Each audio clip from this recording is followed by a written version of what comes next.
겠습니다. 사무엘상 7장 3절부터 11절 말씀입니다. 사무엘상 7장 3절부터 11절 말씀 보시겠습니다.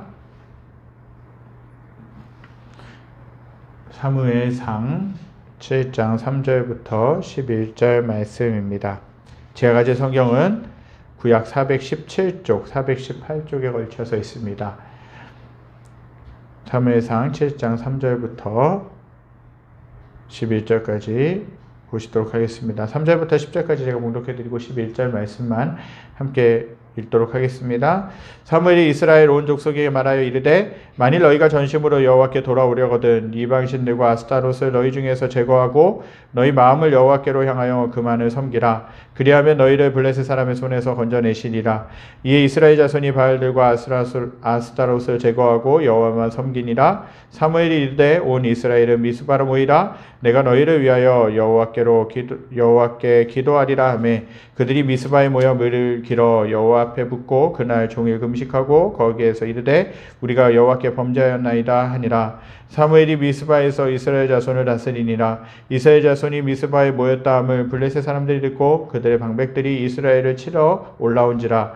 이스라엘 자손들이 듣고 블레셋 사람들을 두려워하여 이스라엘 자손이 사무엘에게 이르되 당신은 우리를 위하여 우리 하나님 여호와께 쉬지 말고 부르짖어 우리를 블레셋 사람들의 손에서 구원하시게 하소서 하니 사무엘이 젖먹는 어린 양 하나를 가져다가 온전한 번제를 여호와께 드리고 이스라엘을 위하여 여호와께 부르짖음에 여호와께서 응답하셨더라. 사무엘이 번제를 드릴 때에 블레셋 사람이 이스라엘과 싸우려고 가까이 오매 그날에 여호와께서 블레셋 사람에게 큰 우레를 발하여 그들을 어지럽게 하시니 그들이 이스라엘 앞에 패한지라. 11절 함께 읽겠습니다. 이스라엘 사람들이 미스바에 나가서 블레셋 사람들을 추격하여 뱃갈 아래에 이르기까지 쳤더라. 아멘. 1907년도에 평양 대부흥이 있었죠. 평양에 동방의 예루살렘이라고 불렸던 그 평양의 대부흥이 있었습니다. 또 그 운동이 일어나기 전에요. 1903년에 원산 부흥 운동이 일어났습니다. 원산 부흥 운동이 일어났는데 원산 부흥 운동은요. 그 지역에 있는 선교사님들의 기도회를 통해서 일어났다라고 역사적으로 밝히고 있습니다. 그곳에서 선교사들은 자신들 안에 있는 죄를 낱낱이 고백하고 하나님 앞에 회개하는 성령의 역사가 일어났습니다. 그 시기를 비롯해서 전 세계적으로도 또 미국도 그렇고요. 많은 부흥 운동이 일어났다라는 것입니다. 영적 대각성 운동이 일어나게 됐죠. 하나님 앞에 이 부흥 운동을 통해서 회개하는 성령의 역사가 일어났습니다. 하디 선교사라고 하는 분은 자신이 하나님 앞에서 교만했고 한국 사람들, 선교사로 왔지만 내가 한국 사람들을 무시했다라는 그 내용들, 그 외에 많은 것들을 회중 앞에서 다 공개적으로 회개하고 자백하는 일들이 일어나게 됐죠. 그러자 기도에 함께 참석하였던 선교사님들도 자신들의 죄를 다 하나님과 사람들 앞에 고백하는 성령의 역사가 일어났다라는 것입니다. 그 후에 1907년도에 평양에 있는 장대현 교회에서 말씀 사경회 가운데 성령이 뜨겁게 임하는 역사가 일어났습니다. 기선주 장로가 공개적으로 회중 앞에서 자신들의 죄를 고백하고 통회하자 그곳에 모인 많은 사람들이 앞다투어서 자신들의 죄를 모두 눈물로 회개했다라는 것입니다. 그러면서 거리 일대가 깨끗하여졌고 그러면서 모든 더럽고 추악한 것들이 정결케 되어지는 그런 일들이 일어나게 된 것입니다. 그 부흥운동은 평양 일대를 변화시켰습니다. 한때는 정말 동방의 예루살렘이라고 불렸던 평양 땅이 지금은 너무나도 많은 어려움 가운데 있습니다. 북한의 지배 아래 너무나도 많은 어려움 가운데 있습니다. 제가 기도할 때마다 정말 북한 땅을 위해서 기도하면 정말 동방의 예루살렘이라고 불렸던 그곳이 이제는 우상이 세워지는 나라, 이제는 독재 정권이 그렇게 중심을 잡고 있는 그 나라들을 보면서 그런 지역으로 변화된 것을 보면서 참 마음이 무겁고 아픈 것이 사실입니다.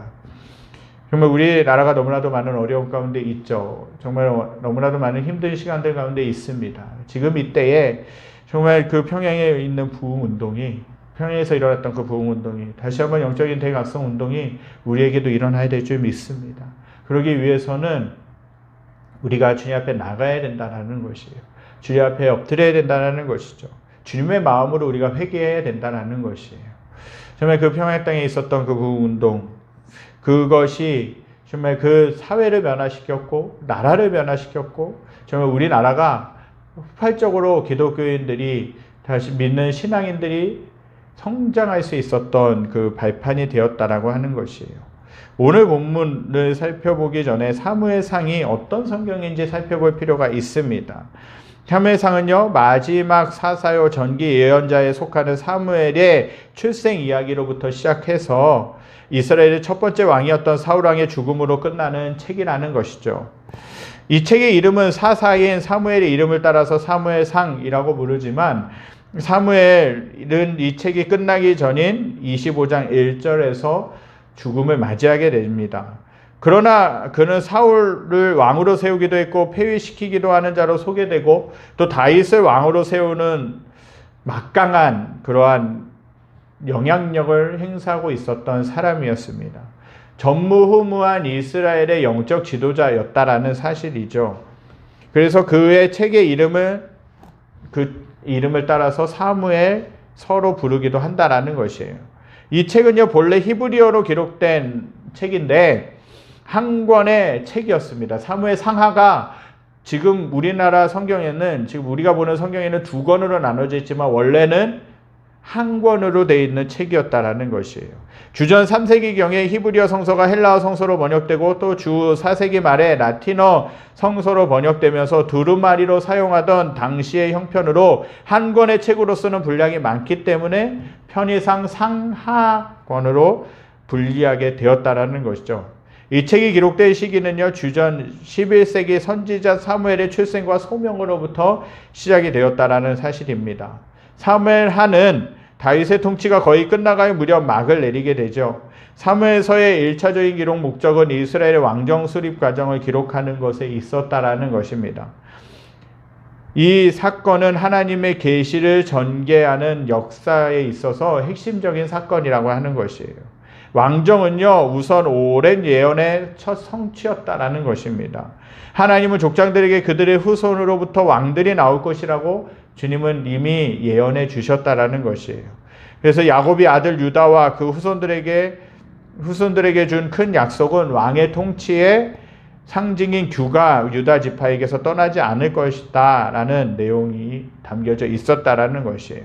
사무엘서를 읽어갈 때 핵심적인 용어 4가지가 나오는데 주제 4가지가 나오는데 왕정과 왕국, 세상과 하나님의 주권과 또한 하나님의 구속적인 언약이라는 것이에요.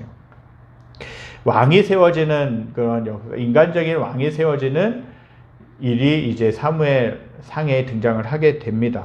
그리고 여러 가지 사건들 가운데서 왕국이 이제 형성이 되고 또 세상과 하나님의 주권이 무엇인가가 드러나 있고 또 하나님의 구속적인 언약이 이 가운데서 이 사무엘 상하 가운데서 어떻게 일어나는가에 대해서 펼쳐져 있다라는 것입니다. 오늘 본문은요, 이스라엘 백성들이 한 장소에 모여 하나님 앞에 금식하며 기도하면서 그분 앞에 회개하는 그 시간을 갖게 됩니다. 이스라엘 백성들은 하나님을 존중히 여기지 않고 단지 법궤만을 가지고 앞장에 보면 법궤에 대한 내용들이 나오게 되죠. 법궤만을 가지고 전쟁에 나갔다가 블레셋에게 대패하는 크게 지는 일들이 일어나게 됐습니다. 그 결과는 너무나도 참담했죠. 법궤를 빼앗기는 일들이 벌어지고요. 엘리 제사장의 아들인 홈니와 비느하스가 전쟁에서 죽고 그 소식을 들은 엘리 제사장은 의자에서 뒤로 넘어져서 목이 부러져서 죽는 비극이 일어났다라는 사실입니다. 어쩌면 그렇게 그 결과는 당연했을 것 같아요. 하나님을 존중히 여기고 그분을 경외하지 않음으로 인해 맞이했던 결과였습니다. 어떻습니까? 엘리 제사장은요, 영적으로 무뎌져 있었고요. 또 홈니와 비느하스, 그들의 아들들, 그 아들들은요, 계속해서 하나님께 제사 드리는 것, 하나님께 예배 드리는 것을 멸시했다라는 것이에요. 제사장으로서의 역할을 잘 감당하지 못했다라는 것이에요. 그러므로 인하여서 정말 하나님은 그들을 가만히 내버려 두실 수가 없었다라는 것이에요. 하나님이 그들 가운데 심판하실 수밖에 없었다라는 거죠. 그러면서 하나님의 법궤가 이리저리 옮겨 다니게 됩니다. 법궤를 빼앗긴 후에 계속해서 법궤가 옮겨 다니는 것이에요. 실로에서 이스라엘 백성들은 전쟁에서 승리할 것이라는 기대를 가지고 에베네셀로 옮겼지만 블레셋에게 크게 지고 나서 법궤까지 빼앗겼죠. 그 법궤는 블레셋의 한 지역인 아스도스로, 가드로, 에그론으로 이동을 하게 되게 됩니다. 블레셋이 그 법궤를 가지고 있었는데 법궤가 있었던 다곤 신전에 다곤 신상이 망가지는 일들이 일어나게 됐죠. 팔이 부러지게 되는 것이죠. 목이 부러지게 되는 일들이 일어났어요. 그리고 블레셋 전역의 종기와 여러 가지 재앙으로 인해 많은 사람들이 죽어나가는 일들이 일어났다라는 것입니다. 그래서 우여곡절 끝에 베세마스로 법궤를 옮겼지만 베세마스의 사람들이 호기심을 가지고 그 법궤 속을 들여다봄으로 인하여 어떻게 됩니까? 하나님이 그 사람 70명을 치심으로 죽음을 맞이하게 됩니다. 왜 그렇습니까? 거룩한 법궤를 함부로 건드렸기 때문에 그래요. 그 법궤는 결국 기란 여아림에 있는 아비나답의 집에 들어가게 되죠. 그 후로 법궤는 20년 동안 그곳에 있었다라는 사실입니다. 이것이 사무엘상 4장부터 7장까지의 내용이라는 것이에요. 이스라엘 백성들은요, 하나님을 존중히 여기지 않음으로 인해 많은 어려움을 당했다라는 것입니다.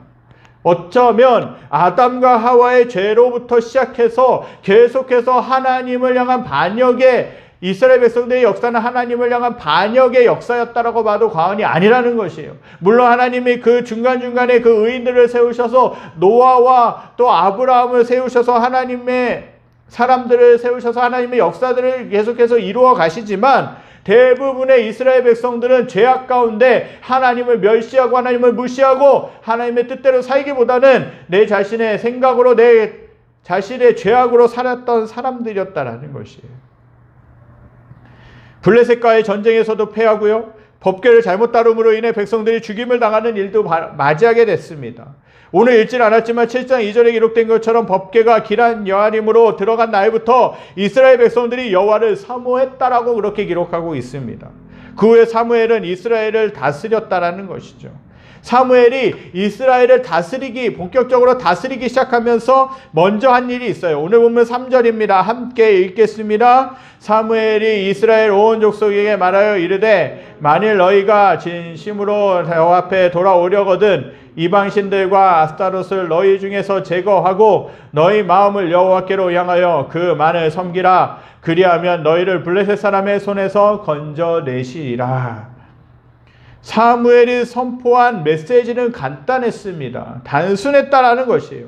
이스라엘 백성들이 잘 살아보려고 했어도 잘 안 되는 이유는 하나님을 섬긴다고 하면서 이방신과 아스타롯을 함께 섬기기 때문이라고 그랬다는 것이에요.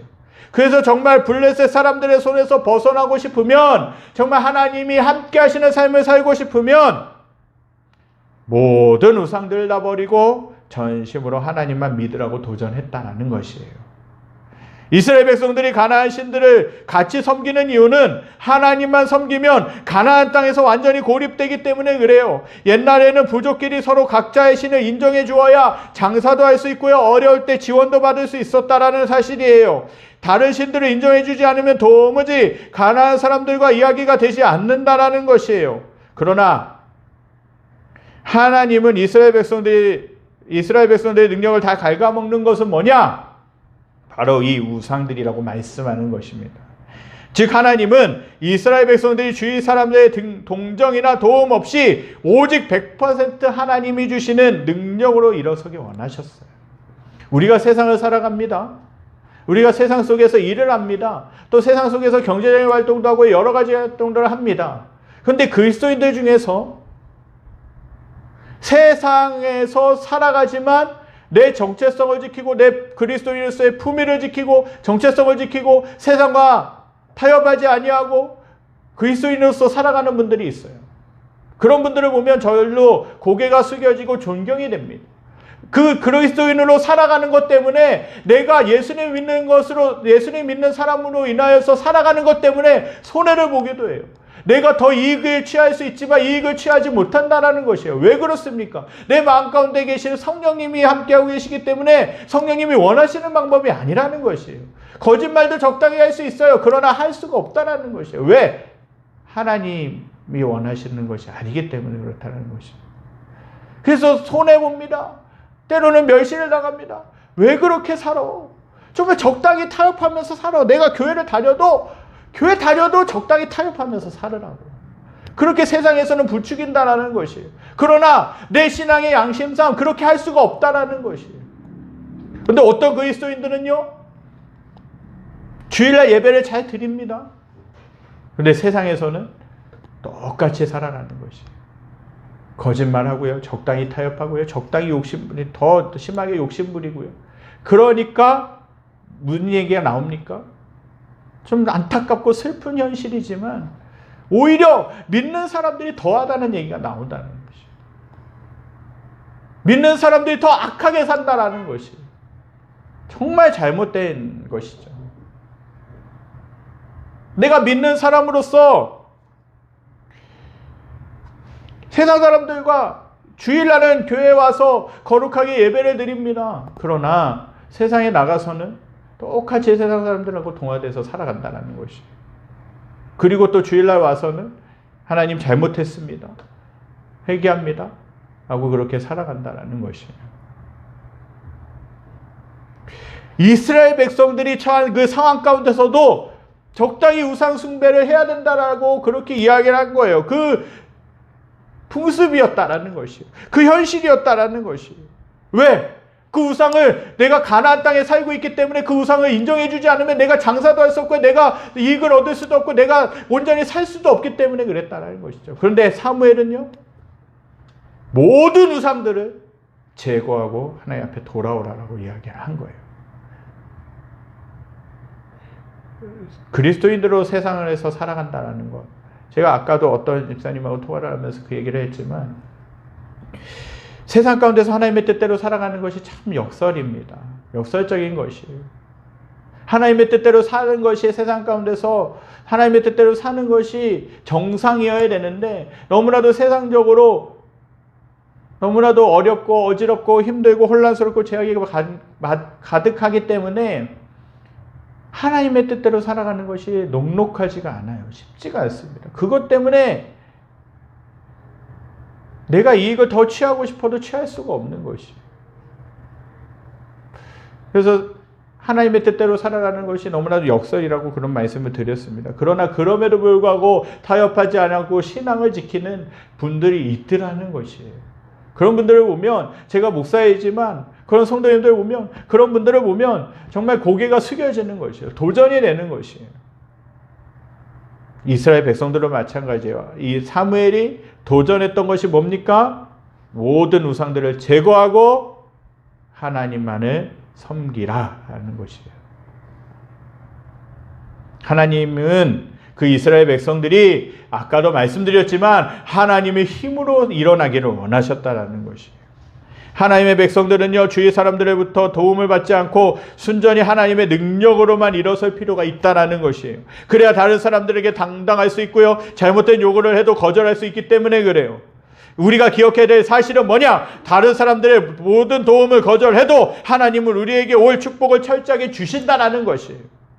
그런데 아무리 우리가 믿는다고 해도 오직 하나님만 믿는다는 결단을 하기가 참 어렵죠. 그러나 하나님의 말씀을 듣고 은혜를 받으며 평소에 내리지 못하는 결단도 과감하게 내린다라는 것이에요. 이것이 신앙의 부흥이라는 것입니다. 신앙의 부흥은 그동안 하나님만 의지하지 못하고 세상과 양다리를 걸치면서 적당히 타협하면서 살아왔는데, 이제는 내가 손해를 보더라도, 하나님을 제대로 믿으니까 손해를 보더라도 하나님만 붙잡겠다는 결단으로 전적으로 하나님께 돌아서는 것이에요. 하나님은요, 우상을 싫어하세요. 그래서 하나님이 모세를 통해서 십계명을 주시면서 그 내용 가운데 뭐라고 말씀하십니까? 너는 나 외에 다른 신들을 내게 두지 말지라 라고 말씀하세요. 저와 여러분들이 주님을 진정으로 따르기 원한다면, 정말 주님의 진정한 사람이 되기 원한다면, 내 안에 있는, 나의 삶 속에 있는 하나님 외에 섬기고 있는 우상들을 살펴보고 성령 안에서 조명하심으로 말미암아 살펴보고 제거해야 된다라는 것이에요. 그리고 우리 마음을 하나님께로만 향하고 그분만을 섬겨야 된다라는 것이에요. 그렇다면 우상이라는 것이 뭡니까? 성경 사전에 보니까 이렇게 우상에 대해서 정의하고 있어요. 예배 대상으로 삼기 위해 금이나 은, 나무, 돌 등으로 새겨 만든 사람이나 그 밖의 것들의 형상, 하나님을 대체하거나 하나님께 속한 영광을 다른 존재에게 바치는 행위를 우상 숭배라고 한다. 신약 성경에는 탐심 등 정신적인 영역까지도 우상으로 규정하고 그것을 숭배하는 것을 엄격히 금하고 있다. 성경에 언급된 우상 숭배자들은 대개 눈으로 보여지는 것들을 숭배 대상으로 삼아 신격화한 것들을 볼 수 있다라고 그렇게 정의하고 있어요. 우상은요, 내가 눈에 보이는 형상을 새겨놓은 것이나 신상을 세워 놓은 것뿐만이 아니라 꼭 그것만이 아니라 눈에 보이지 않지만 내 속에 하나님의 자리 잡고 있는 것도 우상이라는 범죄에 포함된다는 것이에요. 미국 뉴욕에서 리디머 처치를 개척하고 섬기시다가 은퇴하신 팀 켈러 목사님이 계십니다. 팀 켈러 목사님이 참 전 세계적으로 영향력을 많이 발휘하시죠. 정말 설교에 있어서도 정말 믿는 그 뉴욕의 중심가에 대도시에서 세상 사람들과 믿지 않는 사람들과 같이 대화하면서 그 대화하는 가운데서 복음을 전한다는 것이에요. 그들의 말로, 그들의 문화로, 그들의 생각으로 복음을 전했다는 것이에요. 그분이 우상에 대해서 이렇게 이야기하고 있어요. 내가 만든 신이라는 그 책 중에서 이 책에서 바로 현대 우상에 대해서 다루고 있는데 그 우상에 대해서 이렇게 정의하고 있습니다. 우상이란 무엇입니까? 무엇이든 당신에게 하나님보다 더 중요한 것입니다. 무엇이든 하나님보다 더 크게 당신 마음과 생각을 차지하는 것입니다. 하나님만이 주실 수 있는 것을 다른 데서 얻으려 한다면 그것이 바로 우상입니다. 라는 것이에요. 팀 켈러 목사님이 이 책에서 언급하는 것은 흔히 우상이라고 하면 좋지 않은 것, 또 새겨놓은 형상들이라고 생각하기 쉽지만 오히려 정반대로 나에게 달콤한 것, 내가 매력적으로 느끼는 것, 내 마음에 끌리는 것이 우상이 될 수 있다는 것이에요. 예를 들면 돈과 외모와 권력, 명예, 성적인 것, 그것이 하나님보다 더 내 마음을 사로잡는다면 그것이 우상이 될 수 있는 것이에요. 돈 필요합니다. 외모도 잘 갖고 와야 됩니다. 권력도 필요합니다. 명예도 필요해요. 그러나 그것이 하나님의 자리를 대신하고 있다면 그것이 우상이라는 것이에요. 하나님보다 그것들을 더 추구하고 있다면 내가 하나님을 믿지만, 겉으로는 하나님을 믿지만 내가 내 내면 속에서는 그것을 추구하고 있다면 그것은 우상이라는 것이에요. 하나님이 그것을 기뻐하시지 않는다라는 것이죠. 하나님을 사랑한다고 하면서, 아니 하나님을 섬긴다고 하면서 다른 것들도 사랑하는 것, 하나님은 그것을 싫어하실 뿐만 아니라 마음 아파하신다는 것이에요.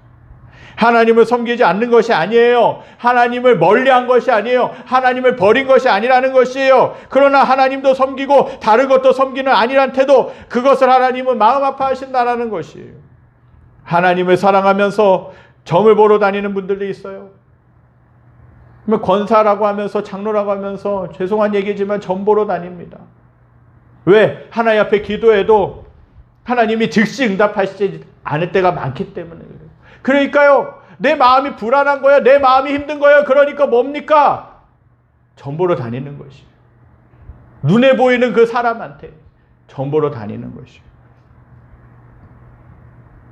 하나님을 사랑한다고 하면서도 물질도 적당히 섬기는 것, 하나님을 사랑한다고 하면서 세상의 것들과 같이 사랑하는 것, 이것은 하나님이 마음 아파하신다는 것이에요.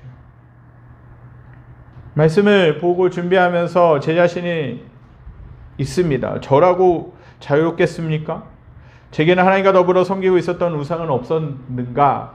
버리는 가운데 있는 것이에요. 솔직히 많이 있죠. 하나님을 섬긴다고 하면서도 사람들로부터 인정받기 원했어요. 더 좋은 뛰어난 목사가 되겠으면 좋겠다라는 생각이 됐어요. 사람에게 사랑받기 원했던 것, 좀 더 높아지려고 했던 것, 하나님만을 가까이 하는데 자꾸 다른 것들을 돌아보는 모습들이 비춰졌다라는 것이에요. 앞날에 대한 두려움, 사람을 의지하는 모습 등등, 하나님은 그를 섬기는 분들에게 물질의 복도 주신다라는 것이에요. 이런 것들을 내어 버려야 된다는 것이에요. 아스타롯을 제거하고 너희 마음을 여호와께로 향하여 그만을 섬기라.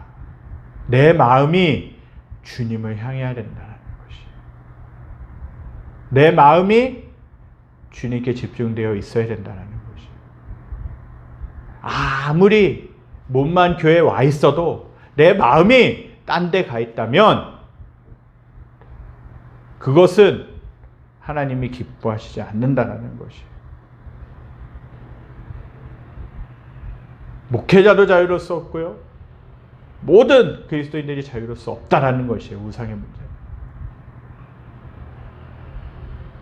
그래서 우리가 이렇게 기도해야 돼요. 하나님, 내 안에 있는 모든 우상들이 제거되게 하여 주시고 온전히 하나님만을 바라보게 하여 주시옵소서. 온전히 하나님만을 찾게 하여 주시옵소서. 그렇게 하나님을 바라볼 때 하나님은 저와 여러분들을 축복해 주실 줄 믿습니다. 5절 6절 말씀 우리 이어서 함께 읽도록 하겠습니다. 사무엘이 이르되 온 이스라엘은 미스바로 모이라. 내가 너희를 위하여 여호와께 기도하리라 하매 그들이 미스바에 모여 물을 길어 여호와 앞에 붓고 그날 종일 금식하고 거기에서 이르되 우리가 여호와께 범죄하였나이다 하니라. 사무엘이 미스바에서 이스라엘 자손을 다스리니라. 아멘. 사무엘이 이스라엘 백성들이 회개의 열매를 맺기를 원하셨다라는 사실이에요. 여기서 회개의 열매가 맺힌다고 하는 것은 일회성으로 끝나는 것이 아니에요. 단순히 하나님 잘못했습니다, 단순히 죄악과 타협했습니다, 잘못했습니다라고 끝나는 것이 아니라는 것이에요. 다시는 우상 종교로, 우상 숭배로 돌아가지 못하도록 못 박는 것을 말한다라는 것이에요. 세례 요한은 이스라엘 백성들에게 회개에 합당한 열매를 맺으라고 권면했습니다. 많은 사람들은 회개를 한다고 하면서도 열매를 맺지 못했다는 것이에요. 즉 하나님 앞에서 잘못했습니다라고 고백한 후에 또다시 죄짓는 생활로 돌아가고 또다시 우상을 섬기는 그런 일들을 반복하고 있다는 것이에요. 이것은 진정한 회개의 열매가 아니라는 사실이죠. 회개의 열매라고 하는 것은 다시는 그러한 생활로 돌아가지 못하도록 생활 자체를 뜯어 고치는 것을 말한다는 것입니다. 사무엘은 온 이스라엘 백성들을 미스바에 모으고 하나님 앞에 금식하고 입으로 자기들의 죄를 고백하게 했다라는 것이에요. 여기서 물을 길어 부은 것은 집단적인 세례의 의미가 있습니다. 이것은 우리가 다시는 세상으로 돌아가지 않겠다라는 뜻이에요. 이스라엘 백성들에게 있어서 대대적인 회개 운동이 일어나게 된 것입니다. 하나님이 큰 재앙을 내리셨을 때는 온 백성이 한자리에 모여서 그들이 하나님께 지은 죄를 자백하고 회개하는 것이 필요하다라는 것이에요. 저와 여러분들의 삶 가운데 부흥이 필요하십니까? 부흥은 단순히 양적으로 뭔가 팽창하는 것이 아니에요. 부흥이라고 흔히 이야기하면 뭔가 양적으로 더 많아지는 것을 이야기해요. 그러나 아닙니다. 부흥의 본래 뜻은 내 신앙이 리뉴얼되는 것이에요. 갱신되는 것이에요. 나의 삶이 갱신되는 것이에요. 여러분들이, 저와 여러분들이 부흥이 내 자신, 내 삶 가운데서 우리 교회가, 우리 사회가, 우리 나라가 부흥을 경험하기 원한다면 우리들 안에는 죄악과 잘못된 행실에 대해서 하나님 앞에 진심으로 통회하고 자복하는 기도를 드려야 된다는 것이에요. 그리고 주님의 용서를 구해야 된다는 것입니다. 회개도요 나의 의지로 할 수 없다는 것이에요. 성령님, 제 안에 회개의 영을 부어 주시옵소서. 제 안에 죄악이 무엇인지 깨닫게 하여 주시옵소서. 성령이 움직이기 시작할 때 우리들의 죄악이 드러나게 된다라는 것이에요. 그리고 그것들이 드러났을 때 회개할 수 있다라는 것이에요. 마틴 로이드 존스 목사님이 쓴 부흥이라는 책이 있습니다. 오래된 책인데요. 그 책에 대해 보면요, 부흥에 대해 정의하는 내용이 나와요. 부흥이란 영광 가운데 계시는 하나님의 얼굴을 구하는 것이고 그분께 돌아가는 것이며 그분께 기도하는 것입니다. 이 책에 제가 예전에 이 책의 문구를 보는데 너무나도 마음이 뛰는 것이에요. 부흥이 뭐라고요? 영광 가운데 계시는 하나님의 얼굴을 구하는 것이고 그분께 돌아가는 것이며 그분께 기도하는 것입니다. 부흥이, 진정한 부흥이 그거라는 것이에요. 우리가 진정으로 부흥을 갈망한다면 하나님께로 돌아가야 될 줄 믿습니다. 그리고 그분이 주시는 은혜를 사모하며 기다려야 될 줄 믿습니다. 하나님을 찾을 때 사슴이 신의 문을 찾기에 갈급한 같이 내 영혼이 주를 찾기에 갈급하나이다라는 그 시편 42편의 기자의 고백처럼 우리가 주님을 갈망합니다. 주님 나를 만나 주시옵소서. 그러한 갈급함이 있어야 된다는 것이에요. 근데 우리들의 문제가 뭡니까? 하나님을 향해서 갈급함이 부족하다는 것이에요. 이스라엘 백성들이 미스바에 모였다는 소식을 듣고 블레셋 사람들이요 그들을 치러 올라오게 되는 사건이 벌어지게 됩니다. 이 상황을 들은 이스라엘 백성들은 두려움에 떨게 되죠. 그래서 그들은 사무엘에게 여호와께 쉬지 말고 부르짖어 자신들을 블레셋 사람들의 손에서 구원하게 하소서라고 그렇게 간청합니다. 사무엘은 어린 양 한 마리를 가져다가 번제를 드리고 이스라엘 백성들을 위해 간절히 하나님께 중보기도 했다라는 것이죠. 그때 기적이 일어납니다. 10절에서 보는 것처럼 사무엘이 번제를 드릴 때에 블레셋 사람들이 이스라엘과 싸우려고 가까이 나왔을 때 하나님이 하늘에서 큰 우레 즉 천둥을 치셔서 그들을 어지럽게 하셨다라는 것이에요. 그러므로 이내 블레셋은 이스라엘 앞에서 대패하게 되는 것입니다. 하나님이 기적을 베풀어 주셨고 싸워 주셨다라는 것이에요. 사랑하는 성도 여러분, 저와 여러분들의 삶 가운데서 주님이 주시는 기적과 부흥을 경험하기 원하십니까? 그렇다면 하나님이 저와 여러분들이 하나님을 온전히 섬기지 못했음을 회개하고 나의 마음을 철저하게 하나님께로 돌이키기를 원하시는 줄 믿습니다. 그리고 그분만을 바라보고 그분만을 따라가야 될 줄 믿습니다. 그럴 때 하나님은 저와 여러분들의 죄를 용서해 주실 뿐만 아니라 저와 여러분들의 삶 가운데서 기적과 은혜를 베풀어 주실 줄 믿습니다. 우리의 삶에 부흥이 일어나기를 간절히 소망합니다. 코로나19 시대로 인해서 많은 사람들이 지쳐 있습니다. 코로나19 시대로 인해서 많은 신앙인들이 사실은요 더 너무 많이 편해지고 있는 것 같아요. 그런데 왜 코로나19를 허락하셨을까? 왜 코로나19 가운데 왜 우리들을 아무것도 하지 못하도록, 예전에 어떤 교회들은 정말 코로나19 전에는 여러 사역들을 펼치느라고 바빴습니다. 또 분주했어요. 교회가 늘 쉴 틈이 없었죠. 북적북적대고 쉴 틈이 없고 그랬습니다. 그런데 코로나19로 인해서 근 2년 동안 해야 될 것들을 못하는 것이에요. 몰수업돼 버린 거예요. 이 시기에 하나님이 무엇을 원하실까? 많은 분들이 이런 말씀 저런 말씀 하십니다. 그런데 이 코로나19를 통해서 더 진지하게 하나님의 말씀을 보고 또 진지하게 또 하나님 앞에 반응하면서 또 하나님 앞에 정말 내 자신을 돌아보는 것이 너무나도 중요하겠다는 생각이 듭니다. 바쁘게 분주하게만 가다 보면요 내 자신을 돌아볼 틈이 없어요. 우리 교회를 돌아볼 틈이 없어요. 우리 주변에 있는 사람들을 돌아볼 틈이 없습니다. 그런데 코로나19로 인해서 할 수 있는 것이 없어요. 별로 없어요. 그러면서 어떤 분들은 그럽니다. 어떤 분들은 목사님들은 더 공부할 수 있는 시간, 더 책을 볼 수 있는 시간, 더 말씀을 볼 수 있는 시간들이 더 많아지셨다 그래요. 여러분들 이 코로나19로 인해서 힘들고 불편하신 줄 압니다. 저도 참 많이 불편합니다. 어렵습니다. 교회적으로 같이 다 모여야 되는데 모일 수 없는 상황, 또 성도님들은 어떤 성도님들은 상황으로 인하여서 예배 자리에 이 자리에 나오지 못하고 영상으로 예배 드려야 되는 분들도 많이 계세요. 그런데 정말 중요한 것은 내 자신을 돌아보는 것이에요. 주 앞에 회개할 것들을 회개하고 진지하게 성찰해야 될 것들은 성찰하고 회복해야 된다는 것이에요. 이 기회가 영적인 대각성이 일어나는, 그래서 하나님이 부흥을 주실 때에 놀랍게 그 부흥 가운데 쓰임받는 저와 여러분들이 되시길 간절히 소망합니다. 정말 저와 여러분들이 이런 모습을 가지고 주님을 붙드실 수 있게 되길 바랍니다. 부흥은요, 다시 한번 말씀드립니다. 하나님을 찾는 것이에요. 내 신앙이 갱신되는 것이에요.